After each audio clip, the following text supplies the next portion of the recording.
ఆడవారైనా మగవారైనా వారి వివాహం తర్వాత తమ భాగస్వామితో ఎంతో ఆనందమైన జీవనం కోరుకుంటారు.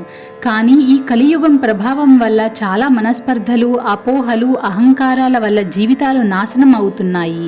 కళ్ళ ఎదురుగా జీవితం కృంగిపోతుంది. ఏం చేయాలో తెలియని పరిస్థితి. వైవాహిక జీవితంలో ఏ కష్టం వచ్చినా అమ్మవారికి ప్రియమైన సౌందర్యలహరిని పఠించండి. భార్యాభర్తల మధ్య ఆకర్షణ పెరగడానికి సౌందర్యలహరిలోని ఈ 5వ శ్లోకం మీకోసం.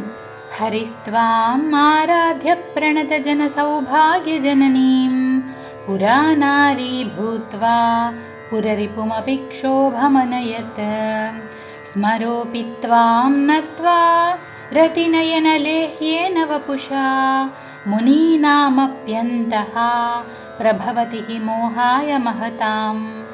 ఈ శ్లోకంలో మొదటి లైన్కి అర్థం దేవతలకి కూడా శక్తిని ప్రసాదించేది అమ్మవారే.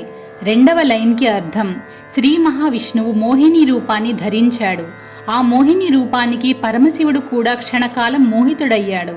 ఆ అపూర్వమైన సౌందర్యం కూడా అమ్మవారి అనుగ్రహం వల్లే లభించింది.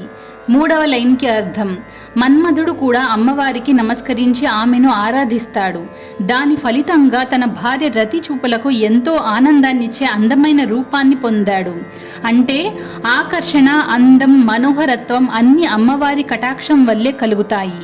4వ లైన్కి అర్థం అమ్మ అనుగ్రహం వల్ల మన్మధుడు మహామునుల మనస్సులను కూడా మోహింపజేయగల శక్తిని పొందాడు.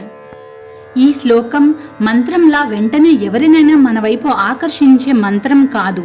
ఈ శ్లోకం ప్రధాన ఉద్దేశం దేవి అనుగ్రహాన్ని పొందడం. దాని ఫలితంగా మన వ్యక్తిత్వం, ప్రేమ, సౌమ్యత, దాంపత్య సౌఖ్యం పెరగాలని ప్రార్థించడం.